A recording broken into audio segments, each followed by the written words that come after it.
door has a key. There's a key to every situation. Behind every unopened door, there is a mystery. And the opening of this door introduces us to another in the series, The Key. I would have asked you to come before, Woodward, but I had to be sure of my facts. After all, it was an experiment. This way. I didn't want to be a laughingstock of the medical profession. Nobody would make that mistake, Morris. They'd like to, if they got the chance. Anyway, I went ahead and it's come off. Now I want you to see the results of my experiment.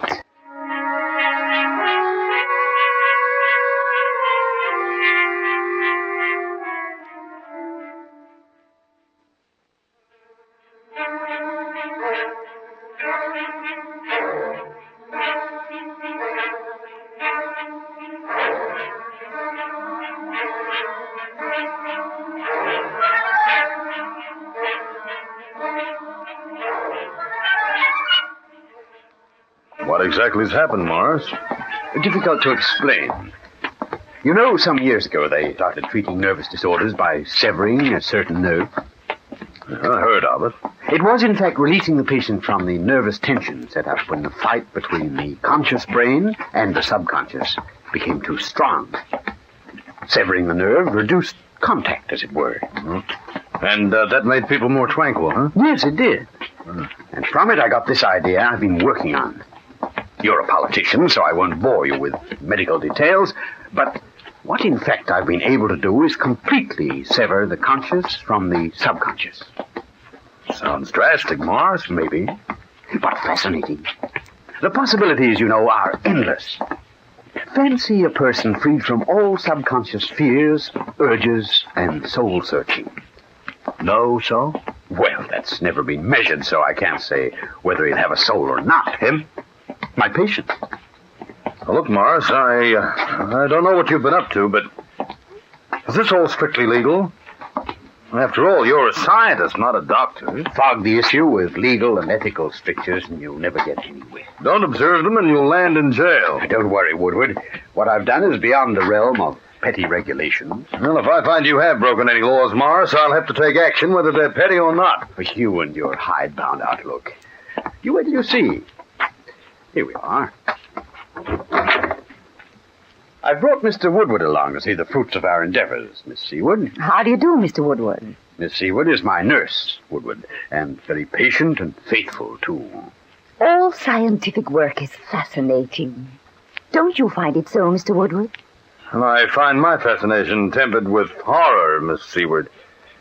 Science, I fear, marches toward an unseen and unknown goal. Well, you'll see one goal soon. Yeah, and that is? A man who can make full use of his brain. No frustrations, no inhibitions, no moral reluctance. My man is pure brain. Not a trace of subconscious. How did it happen? Absurdly simple. Certain nerve severed, and that's all. An operation? Well, in a way. Sorry, Morris, that's against all medical practice. Not only that, it's illegal, and seriously so.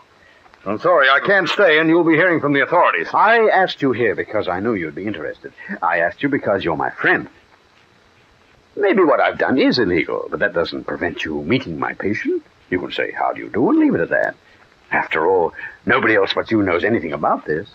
It's a unique opportunity, and you'll be sorry if you don't take it.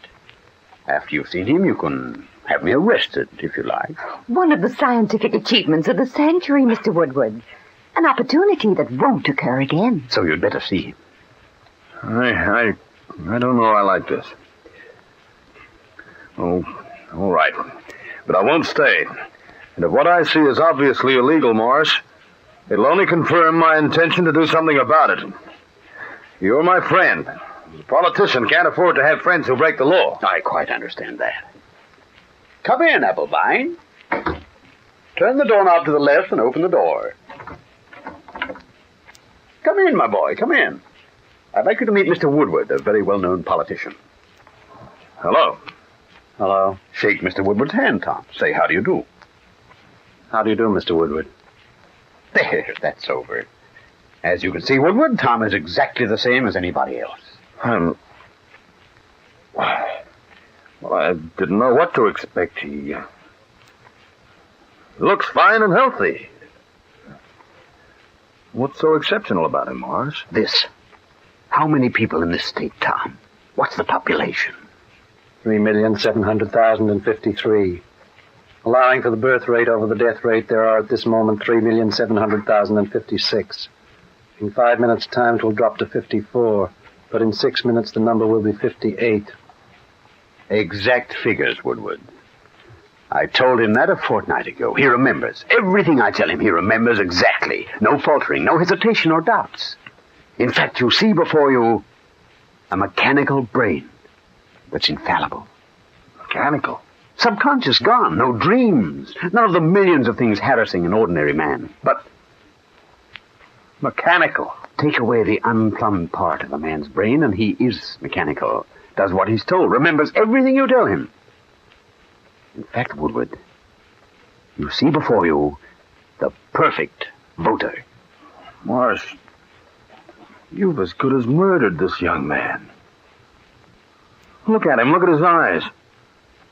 They're bright, maybe, but nothing behind them. What wouldn't you give to have a secretary like that? To have voters like that? Or a woman to have a husband like that. I don't care about that. The fact remains you've taken a perfectly ordinary young man and turned him into a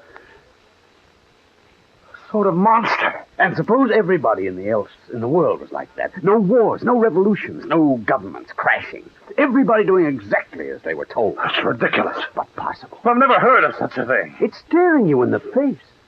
One now, Woodward, but in time we could have a dozen, 2 dozen, a whole army.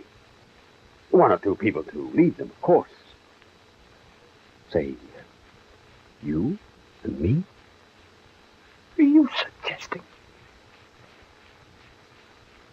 Woodward, you're nothing better than a murderer.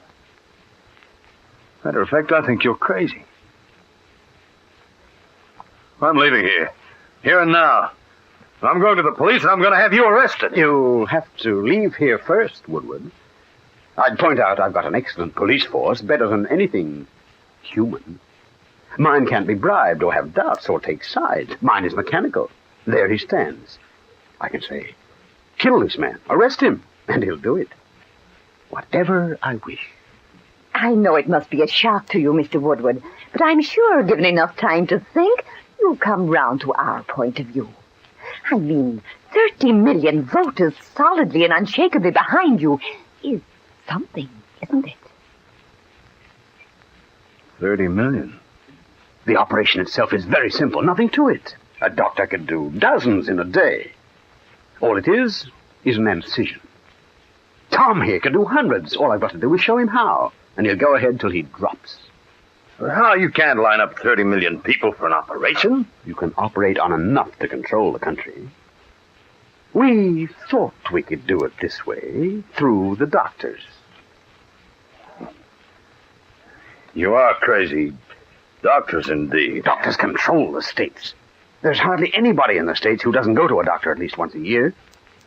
But you can't let me finish. We get a doctor here, some pretext, and operate on him. As soon as he's recovered, and it only needs a local anesthetic, we instruct him to do the same operation on all his patients. What a nightmare. Within no time, we have hundreds of people like Tom. You're mad. I'm getting out of here. And more doctors, more and more patients. In no time, we have the whole world doing exactly as we tell them. Working for us. Standing behind us. That's all so simple. A politician's dream. Can you be so certain about this man? Will he do everything you tell him?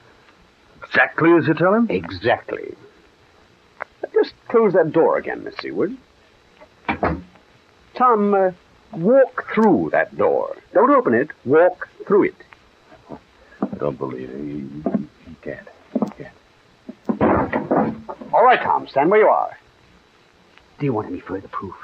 You're seeing in actual fact what the Nazis tried to do 20 years ago. The man who obeys without question. He's got a brain, but nothing to control, nothing at all. What controls ordinary men has no longer contact with Tom. He's not frightened, worried. He's not anything. His brain I can control because he's got no subconscious to control it. What do you say, Woodward? The world. The whole world. Ours. I say no. No. Pity. Great pity. Pity? My dear Woodward, we've shown you our secret. We have to show it to somebody who knows the working of a government so we know how to proceed on a world domination plan. But somebody who won't cooperate with us, you must understand, can't be allowed to go back to the world of ordinary people. You can't stop me. We can and will. Woodward, I'm very sorry to have to inform you, but you'll be our next mechanical man. Operate? On me? On you. You've got to let me get out of here. I'm sane. I'm not crazy. It won't be long until you are. My dear fellow, don't worry. It doesn't hurt at all, and when it's done, you yourself won't feel any different. As a matter of fact, it'll be a great release for you. Just fancy not having to make up your mind about anything. Fancy having no dreams, no worries. Those dark shadows of right and wrong, should and shouldn't, all gone. As you can see, Mr. Woodward, Tom is very happy. As a matter of fact, he looks 20 years younger. You can't be in this, too. You're a woman. And as a woman, I want to see an end to wars. Fighting. I want to see everybody free and happy. Free and happy? Free and happy? That's what they would be. The man unbothered by conscience is free and happy. Look at Adam and Eve before the fall. The world will be, in a manner of speaking, one great big Garden of Eden. With no apple trees. Or at least, if there is one, nobody will eat an apple until he's told to. Well, if you're going to do this thing, you'll have to fight me. And I'm warning you, I'll fight like a madman.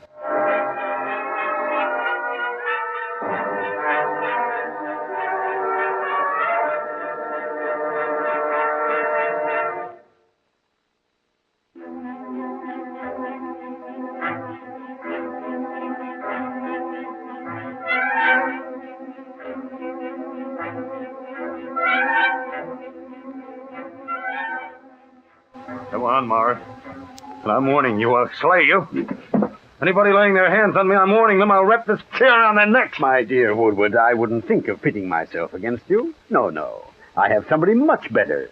Somebody who does what he's told and is so mechanical that you might succeed in bruising him, but never stopping him. Much better to be reasonable, Mr. Woodward. Fighting will just put it off. It won't prevent it. I can't believe, I simply can't believe you're a woman, Miss Seward. I am. And like all women, I hate fighting. So please be good. I mean, it's so simple to do what we ask. And you are a politician, so you must like the idea of everybody doing exactly as he's told. You wouldn't be a politician unless you thought you knew what was best for everybody else. It's not that at all. I feel I've got a duty to do. Officer complex. You march into war and fight, and I'll stop back where it's safe and tell you how to do it. Of course, you're on our side. You won't admit it, that's all. I'm not on your side. I think the whole idea is frightful. Disgusting. But so reasonable. It's reasonable to take advantage of a situation that must be good for everybody. And it's reasonable not to have the operation performed on you. For some unknown reason, you seem to like the idea of having a subconscious. And what about you? Somebody has to be in control. In a world of mechanical men, somebody has to tell everybody what to do. It could be you. No. Oh, once and finally, no. No, I'm not interested. Then we have no alternative but to use force. A mechanical force, Mr. Woodward. All right. I'm fighting something evil, and I've got right on my side. Right isn't always the winning side. And, as in all these things, what is right? Not many people will fight unless they think they're right and the others are wrong. Of course, in our brave new world, it'll be us who know the right and wrong. The rest of the people will simply do as they're told. And that's just normal political belief and hope. Now, in an election speech, you try to convince people your side of the question is right. Now we can show you how to do it without trying to convince. All you have to do is say. And nobody alive will stop you being elected because you'll be telling the electors what to do. It all makes sense. Horrible, distorted sense. Then you'll come in with us? No. No, I've got to hang on to what I know is right. What you suggest is wrong. Don't waste time trying to convince me. Tell Tom. He'll not only listen to you, he'll believe you. If I hadn't convinced him otherwise. But Tom, this is all wrong. You've got to be on the side of right. very good. But he doesn't know right from wrong. He's not like you and me, who know instinctively. He's got no instinctive feelings. Now, I don't want to waste any more time, Woodward. Are you coming in with us or not? No. Very well. I'll get the operating table ready. Tom, put Mr. Woodward on the operating table. And you know I told you what to do. Well, go ahead and do it. Now, keep back, all of you. No nonsense now. I'll beat the brains out of anybody who comes near me. Miss Seward and I, we have brains, but we won't come near you. On the other hand, Tom has only part of a brain, and he's rapidly getting to you. Keep back. Keep back. I'm telling you. Oh, I know I'm in a nightmare. Much better submit, Woodward. Doing that is quite a release, you know. Yes. It's all right, Morris. Call your robot off. Into the other room, Tom. Wait there till I call you. You've convinced me. After that, I'll believe anything. Gee, did you see the welt he got across his forehead, and he didn't even bat an eyelid? He knows he's hurt, but not having any fear, he dismisses it, forgets it. Fear makes us feel pain as much as anything. Are you coming in with us, Woodward? After that, I have to, don't I? No desire to become an idiot like that man. Then the sooner we get started, the better. I take it you approve of the doctor idea? Yeah, I guess so. We can always get one to visit here just by calling him on the phone. Saying one of us is ill, see? Easy enough. Once we get him here, we'll tie him up, administer a local anesthetic, and go ahead. Won't be long till we're turning them out like an assembly belt. I rather like the idea of running a world and not having anybody to be afraid of. Yeah, sure. Where did you get the man you experimented on? Odd job man about the place. Knocked himself out when a crate fell off a shelf. It fell on him. By the time he came to, I was able to prove my theories, as you saw. That's so. Well, we'd better get busy about getting a doctor up here. Who's the nearest? I look one up in the book. Well, no need to, Miss Seward. I can find it. I'll do it. All right, you must have been pretty busy here. I mean, no spare time for reading newspapers or anything. Couldn't be bothered. Soon it'll be me telling the papers exactly what I want printed. And they'll do it. Yeah, that's so. There's a doctor here. Lives down the road a bit. Number's 1198. 1198. I'll get it. All right to use this phone? Sure. 1198, huh? 1198. I said 1198. Sure, that's what I'm getting. You dialed a different number. Mr. Morris, he dialed a different number. Oh, don't be silly. What other number would I dial? What's the doctor's name? Blinton. Hello? Hello, is this Dr. Blinton? Well, listen, I'm up at the old house at the top of Polly Hill. You know the one? Yeah, Morris's place. You'd better get here as fast as you can. Name? Oh, just a moment. Better not give him my real name, huh? Make one up. It's, Gresson here. Danny Gresson. He's on his way up. You didn't tell him what was wrong with you. Oh, didn't I? Doesn't matter so long as he gets here, huh? You want to be careful of him, Mr. Morris. I'm sure he's up to something, some trick. Oh, what trick could I get up to? You heard me phone? They'll be here pretty smart. They? The doctor, I mean. You don't think I'd get up to anything with that animated tank next door, do you? I've got more respect for my health. We're all right, Miss Seward. He's too sensible to get himself into real trouble. I don't like it. Yeah, well, whether you like it or not, it's done. Instead of standing here accusing each other, it'd be better to get on with getting ready for the doctor. Now, what do we do? Does he know to come down here? He'll ring. There's a servant. He knows I'm down here, though he doesn't know what's going on. He'll bring him down. Good. When he gets here, he's going to be suspicious at once. That operating table, a door splintered and I'm shaken, but I'm not exactly ill. Move that table out of the way, Miss Seward. As for the door, we can put this screen across it. And how do we catch him exactly? If he walks in, we can't just grab him. He'd start yelling. That's so. I'll call Tom out. He can stand just behind the door, grab the doctor when he comes in. Tom, come out here. Table's out of the way. What now? In a minute. Tom, you stand here. When a man comes in, you grab hold of him and see he doesn't start yelling. Understand? You keep out of the way, Miss Seward. How long has Tom been your job man? A few days. Came here looking for work. I gave him some. Face seems familiar. Criminal type, plenty around. Well, everything's fixed. And don't you forget, Tom, the first man walking in through that door, you grab. What's that? Siren of sorts. Fire, maybe. Maybe the doctor arriving in style. Doesn't know what he's coming into. Operation only takes a couple of minutes. The world, the whole world in the palm of our hands. Well, hope it doesn't overbalance and crush you. There they are. They? Are you expecting more than one doctor? Oh, suppose you'll have a driver, maybe. Always think of doctors as they. There'll be a few of them on our side before we're finished. All of them. I'm glad you saw us then. Yeah, so am I. We'll be coming now. Suppose he'll come straight down here? Bound to. Remember, Tom, grab the man coming in through that door. All set. All ready? All ready. That's him. Why doesn't he come in? All right, Gresson. He's suspicious. Better you go out and bring him in. Why not you? I'm supposed to be ill. That's so. All right, I'll get him. Come in, Doctor. Get back. You're not Gresson. What? Woodman, it's a policeman. Hey, let me go. Let me go, Tom.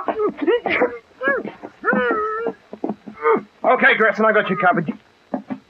You... Mr. Woodward. And am I glad to see you. You had better get this man to let go Morris. He'll kill him. Tom, let the man go. Now, stand there. Don't move or do anything. Well, what's going on, Mr. Woodward? Somebody phoned us up saying they were Gresson. I had to get help and quick. That man there, Morris, he's clean off his rocker. Mad as a hatter. He got me here and was going to do some awful experiment on me. It'd make me mad, too. There's a woman as well. Keep them covered. Arrest them. Do anything so long as you stop them. Davidson! Smith! Get these two down to headquarters. We better get a psychiatrist to look them over. It so happened they wanted a doctor here, see? I said I'd phone straight through to you. And I said, as I knew Gresson was the wanted murderer and hoodlum, that I was Gresson to get you here quickly, see? Get you here quickly. All right, Mr. Woodward. Now, if you'll just come down with me to headquarters, we can get a statement and everything cleared up. I'm afraid I'm very shaken. Very distressed. Raving lunatics, that's what they are. Now look at this poor fella. Morris experimented on him, and now he's a screwball, silly as they come. Well. Mr. Woodward, know who this is? Huh? Gresson, that's who. Huh? Triple murderer, gangster, and stand-over man. Well, if he's been driven out of his senses, I don't think much harm's been done. Just close the door after you, Mr. Woodward. Huh? And you, on your way. As good as gold. Maybe Mr. Morris had something. He had. And I hope his secret will stay in here forever.